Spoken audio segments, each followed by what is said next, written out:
Ladies and gentlemen, the story you are about to see is true. The names have been changed to protect the innocent.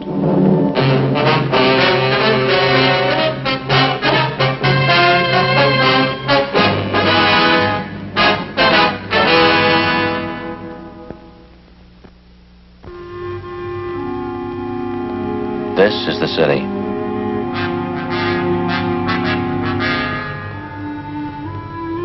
One of the biggest in the United States.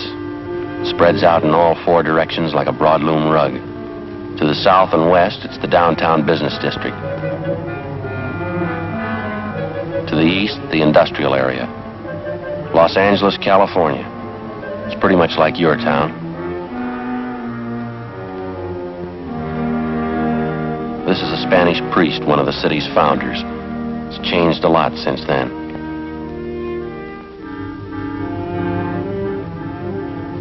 It's got high-tension wires bringing in the power and bus lines to get you where you're going.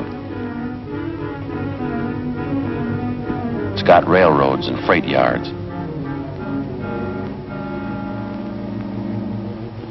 Churches, any kind you want. Public parks and lakes. It's got a police department. And a city hall. This is where I work. I'm a cop.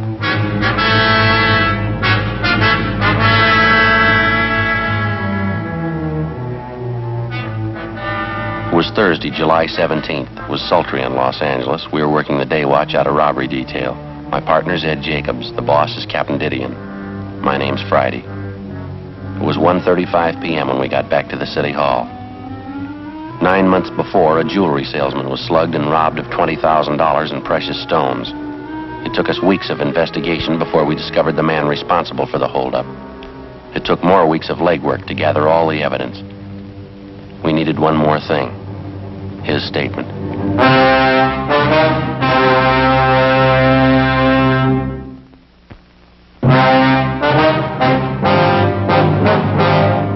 Ed, you want to call the captain? He said he'd be in the corner pocket. Yeah, fine.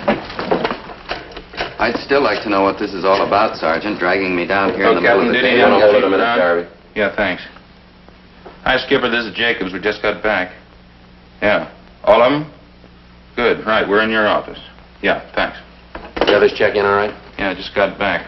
Worked out fine. Would you please explain what this is about? Why have you brought me down here? We think you know why. I don't. I haven't any idea. You take me away from my store on a busy day, you put a police guard on it, you insist on bringing me down here. What's it all about? Now tell me. You tell us, Mr. Garvey. Tell you about what? The jewel robbery 9 months ago, the holdup. What holdup? My store hasn't been robbed. We're talking about your friend, Thomas Ashley. Ashley? What about him? We think you remember it 9 months ago, the parking lot back of the building down on 4th Street. Oh, yes, surely. Some holdup man slugged him, stole his case of samples. I remember it now, yeah. Poor Tom. The thief made a big haul, didn't he? Unset diamonds, $20,000 worth. Yeah, I remember it now. I don't think Tom's gotten over it yet. I was a jewelry salesman for the same company at the time. You know, the same company Tom was working for, I mean. Yeah, we know. Some of the big bosses thought Tom had a hand in it. They figured it was a put-up job. Nothing was further from the truth. That's so? Of course, I know Tom. Close friend of mine. He wouldn't be mixed up in a deal like that. Tom and I worked out of the same office for years. We've had him over to the house for dinner. We've even been on vacations together. One of the most honest men I know. You sure about that, are you? Of course I'm sure. Say, that isn't why you called me down here, is it? You don't think Tom had anything to do with that robbery, do you? You don't think he was in on it? He had nothing to do with it. Think you know that as well as we do. Then why am I here? There's nothing I can tell you about the holdup, only what I heard from Tom, what I read in the newspapers. Now, you can tell us a lot more, Garvey. We didn't bring you down here just to pass the time of day. Tom was slugged and his sample case of stones was taken. That's all I can tell you. You're a liar, mister. What? You engineered the whole thing. We know it, and so do you. Is this some kind of a joke? If it is, I think it's in bad taste. It's a long way from a joke, Garvey. You planned the job, you got the loot. We can give you chapter and verse. I really think you're serious. You think I robbed Tom? We got it past the thinking stage, Garvey. We already told you we know you robbed him. Now, wait a minute. This thing's ridiculous. The whole idea is ridiculous. I don't know who gave you the so-called information on me, but it's wrong. Nothing further from the truth. Nobody gave us the information. We got it ourselves. You're really serious, are you? I robbed Tom, and you can prove I did. You're getting the idea. I don't know what to say. It's fantastic. I robbed my best friend, Tom Ashley, 9 months ago. I have $20,000 worth of diamonds, and you can prove it. Every bit of it. What about it? I think you're out of your mind. My name is Ernest George Garvey. Are you sure I'm the man you want? There couldn't be a mistake? There's no mistake. This thing would be funny if I didn't think you were serious. Let me ask you just one question. Maybe that'll clear it up for you. Yeah? If I held up Tom Ashley, how is it he didn't recognize me? You know better than that, Garvey. What? You didn't hold up Tom Ashley yourself. You had someone do it for you. Oh, cloak and dagger, huh?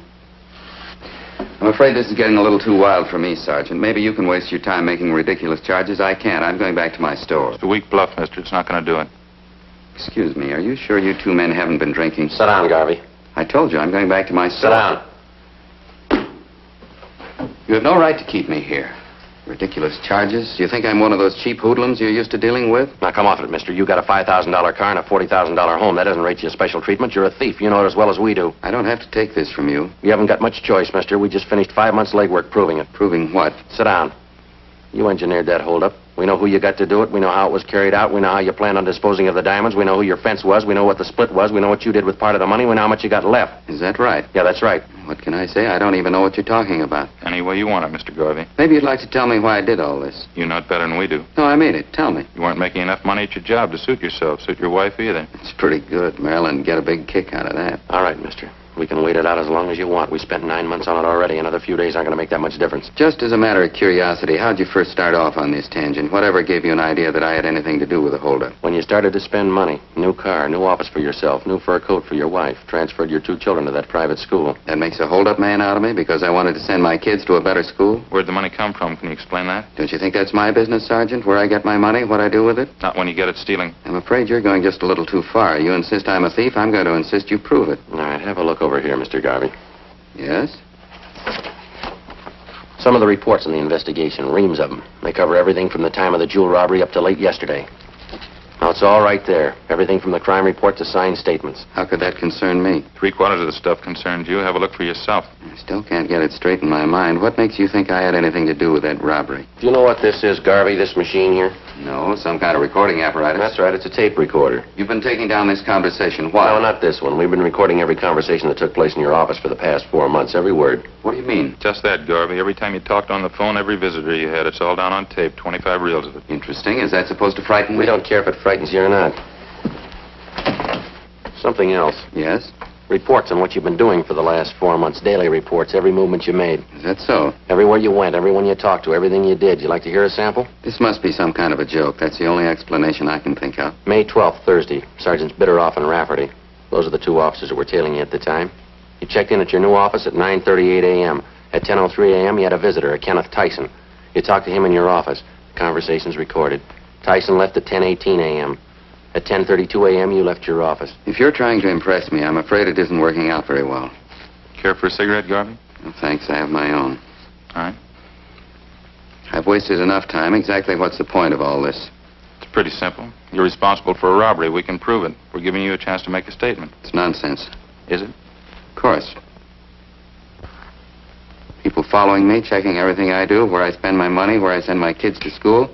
What's it all about? It doesn't make sense. Okay, Garvey, we've said it before. We can wait it out as long as you want. Look, let's get this thing straight. Let's go back to the beginning and take it step by step. Okay, fine. The holdup was last fall, wasn't it? Sometime in October? October 7th, Monday, 5:20 in the afternoon. All right, now just what am I supposed to have done? None of your vague references about a new coat for my wife or where I send my kids to school. Let's have some facts. Joe? All right, Garvey. You went to work as a jewelry salesman for the company 10 years ago. Your friend Tom Ashley, the victim, started the same year. The 2 of you have been pretty close friends. That's right, I told you that. We'll skip the rest of your background for now. 2 weeks before the robbery on September 24th, you had a meeting with a Kenneth Tyson. You met him in a cafeteria on South Broadway. Tyson's 19 years old. He lives with an older sister. He works in a gas station on Olympic Boulevard.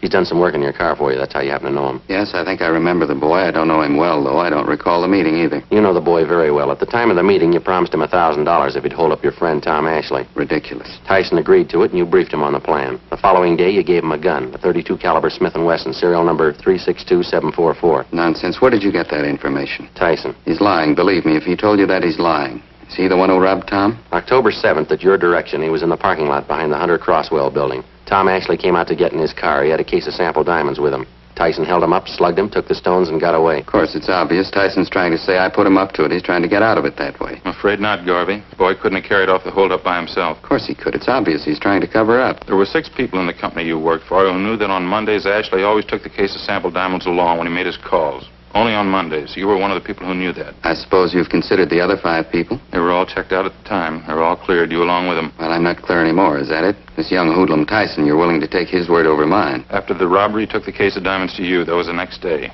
You paid him $500 and promised him the other $500 when you got rid of the stone. Oh, I suppose I've gotten rid of them, or do I still have them? Which? 2 months after the holdup, you contacted a fence up in San Francisco. You drove up there and sold him some of the stones. He broke them up, and then he sold them. We know who he sold them to. We know what he got for them. This Fence, he's supposed to be another good friend of mine? You're still doing business with him. His name's Fred Lawrence. It's a new one on me. I don't know any Fred Lawrence. Can't even recall the name. Maybe this will help you, Garvey. Listen to him on the tape recorder. What's all this about? Phone conversation, Garvey. One of the things we recorded from your office. Let's see, this one was on March 18th. I always thought wiretapping was against the law, or do you pay any attention to that? We didn't tap your telephone line. We recorded everything from dictagraphs we installed in your store and back in your office.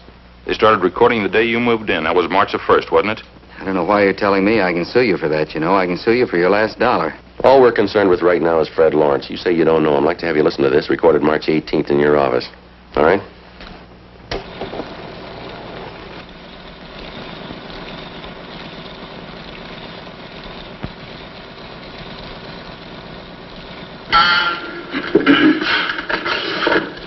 Yeah, Mary. Mr. Lawrence? Yeah, sure. Put him in. Hi, Fred. How are you? That's so. Good. No, everything's fine. No heat at all. No, Tyson's all right. Believe me, he's a good kid. Right? Yeah, all right. Where? Well, I don't know. It might not be so good if you're seen coming here. Oh, 8 o'clock, 8:30. Okay, fine. It's close to 8:30, so you can make it, huh? Right, Fred. Goodbye.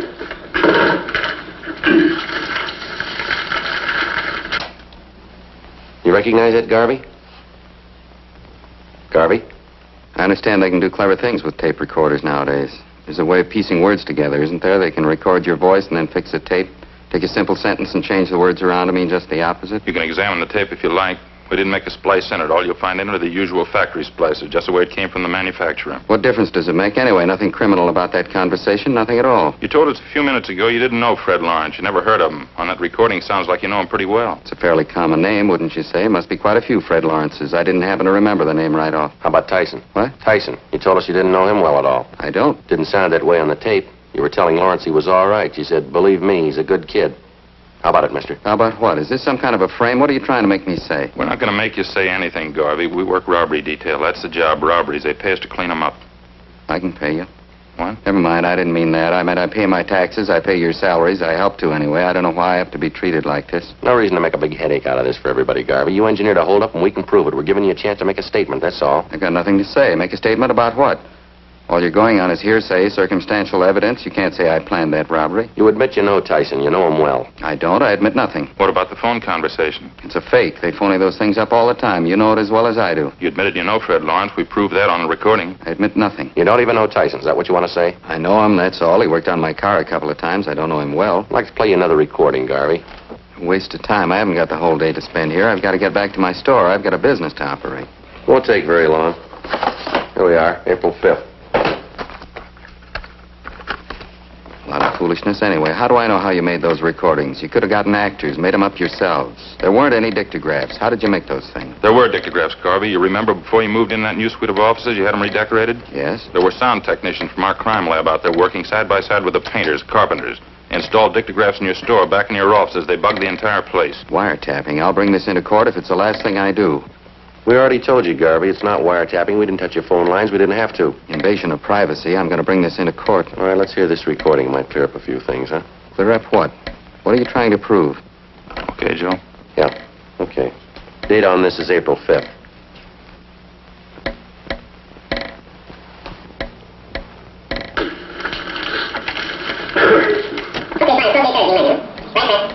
Come on in, sit down. Okay, thanks. Well, how have you been anyway? Pretty good. I'm trying to get a hold of you the last week or so. Hard to do. You're not in very much. Yeah, pretty busy, Ken. That time of year, you know. Keeps you going. Well, I don't want to waste any time. I'd like to know how the deal's working out, though. Going back east to Albany next month. I'd like to get the rest of my money if I could. Just like I told you the last time, Ken. I'm sending the stuff north out here in a couple of days. Yeah, I know. That's what you told me before, but it was a pretty heavy job. I could use the money. I mean, if it wasn't so heavy, I wouldn't mind, but Well, I got it coming, I think. Of course you do, Ken. There's no question there. It's just that I haven't got it right now. Believe me, you'd have it in a minute if it was mine to give. Yeah, but that was the agreement, wasn't it? 500 before the job, 500 after. Happened last October. That's it. How about it, Garvey? What do you say?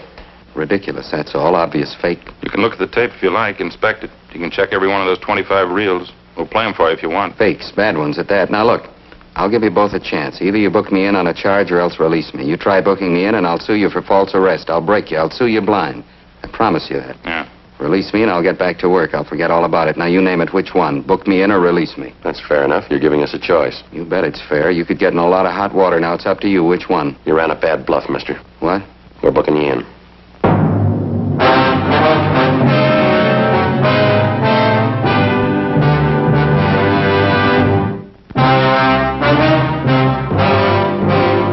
Thursday, 3:55 p.m. Ed Jacobs and I continued questioning the robbery suspect, Ernest Garvey. Despite the evidence at hand, he still refused to admit any knowledge of the $20,000 jewel theft 9 months before. The questioning went on. Garvey's answers became more and more confused. We kept pressing, laying out the case against him step by step. 4:30 p.m.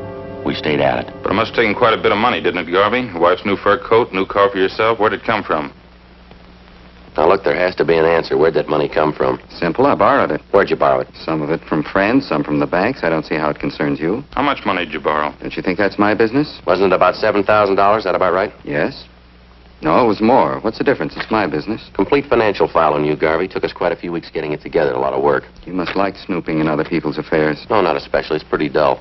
Here's a copy of your bank statement from the California banks. Photostat. Doesn't make much sense here. What do you mean? Well, we checked your income for that month. Amounted to $620.18. Now, how was that possible? For your information, I made a loan that month. That's probably some of the loan money I deposited. I'd quit my old job that time. I was going in business for myself.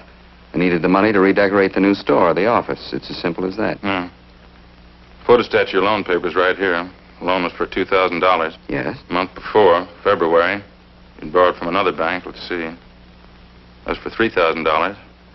Made another one in April, too. That was for $1,500, different bank again. Yes, that's right. Do we have to go over this line by line? In 3 months, you made bank loans for $6,500. Now, besides that, in the same 3 months, you earned a total of $1,713.88. Now, together, that makes $8,213.88. What's the point? Copies of your bank statements, Garvey. You have 5 different savings accounts in 5 different banks. How do you explain that?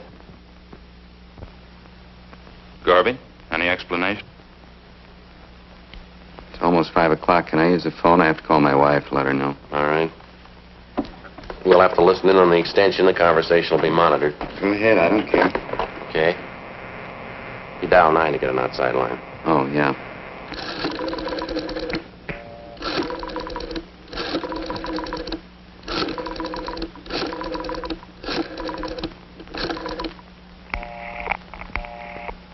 Busy. Photostats there if you want to examine them, Garvey. I see them. Well, you want to give us an explanation? You only had $8,200. How could you bank $11,000? It had to come from somewhere. Purely a personal matter, that's all. I borrowed $3,000 from a brother of mine, lives back in Minnesota. You'd already made 3 loans. Why'd you have to borrow from your brother? You mind telling us? Yes, as a matter of fact, I do mind. Well, it still doesn't balance the books, Garvey. You earned and borrowed $8,200. You got another $3,000 from your brother, you say. That's $11,200. You banked $11,000. Yes, that's right. Do you always have to repeat? That'd leave you with $200. Did you and your family live for 3 months on $200? Why not? That could easily be. A lot of people do it. Yes, sir, but not your family. I'm getting sick and tired of this. You trying to tell me you know my family better than I do, what they eat, what they spend, what it takes to support them? We've been on this thing for 9 months, Garvey. We've put in a lot of hours, and we know your family pretty well. If you like, I'll tell you the last time you ordered steak from the meat market, when you paid your gas bill, the last time your wife bought a pair of shoes. I guess this is standard procedure for you, threatening people? We're not threatening you, Garvey. We're giving you facts. Another file here. It took us over a month to get this one together. Complete record of your expenses from February 1st. Covers February, March, April, May, and June. I hope the police department has a good lawyer, Sergeant. You've got fair warning. I'm going to sue you for your last dollar. Now, you say you and your family lived 3 months on $200. That doesn't jibe with what we've got. You can take a look here if you want to. It's all there. Lies, forgeries, it's all lies. I promise you're going to regret this. There's a photostat here of the receipt for your wife's coat, Garvey. $1,612.34. That includes the tax paid in full. Photostat of the contract for your new car. Down payment, $2,000. Liquor bill for the big party you threw in March 20th. Liquor bill, $387. There's a catering bill here, $194. Full year's check for tuition, room, and board for your kids at that private school you sent them to. $1,864.07. That's only the beginning, Garvey. Comes to a lot more than $200. Have you heard enough? I better try to get my wife again. I have to let her know. All right, Ed, you want to get the extension? Yeah, right. You dial 9 to get outside, Garvey. Yeah, I know.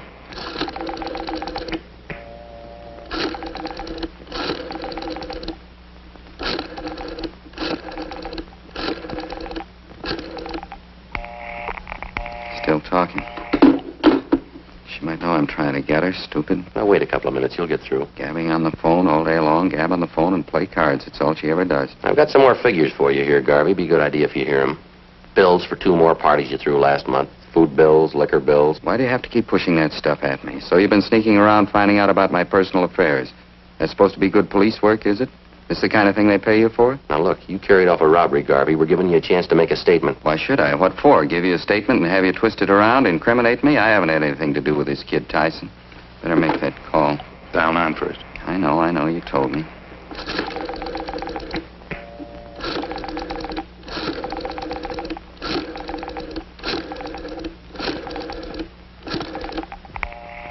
What's wrong, Garvey? What's the matter with her, stupid? She ought to know I'm trying to get her, stupid. Dial 9. I know.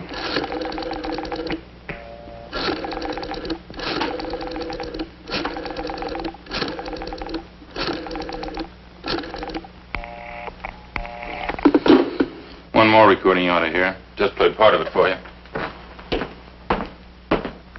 I don't want to hear it. I'll play just a piece of it. Think you ought to hear it. That the one from May 10th, is that it? Yeah, uh-huh. Tyson and Garvey. Same place. The office. Yeah, but you told me on the phone. Said you'd have the dough for me today. Now, wait a minute, Tyson. I didn't say that at all. I said maybe I'd have it for you. I didn't say definitely. Look, I can't give you what I haven't got. I want the 500, Garvey. I need it. I stuck my neck out on a robbery job. I'd get 5 to life if the cops got me. You'd be clear. Now, take it easy, will you, Ken? Take it easy, nothing. Well, it couldn't be any plainer. What do you say? In a minute, just a minute.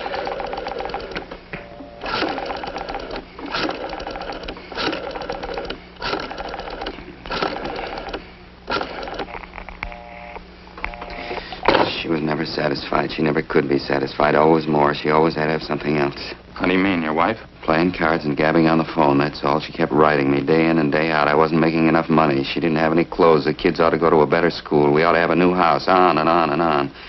I ought to go in business for myself, make money, lots of money, same thing all the time. Talk, talk, talk. There's only so much you can take. You figured the robbery had solved the problem, is that it? I guess so. I'd have tried anything just to shut her up, get her off my back for a while. I guess you got Tyson, huh? The other man, too, Fred Lawrence. They were picked up this afternoon. Lawrence at the airport, Tyson in a show downtown, all 3 of you. What about your wife, Garvey? She know you planned the robbery? I didn't tell her. I think she knows, though. Pretty sure she does. Maybe she'll be satisfied now. Lousy money. She had to have it. Didn't even leave me enough to pay off that kid Tyson. Private school for the children. Wall-to-wall carpets in the house. New dishwasher, new coat, new car, everything. She just had to have them. You want to take me, book me in? I don't care. All right. We'll stop off down the hall, take your statement. Sure, I don't care. All right, let's go. Oh, say, just a minute, huh? Yeah? It'll only take a minute.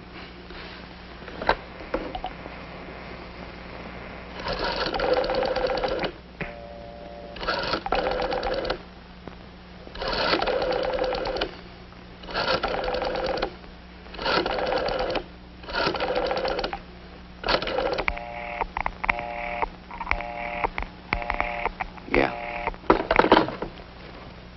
That's what I figured.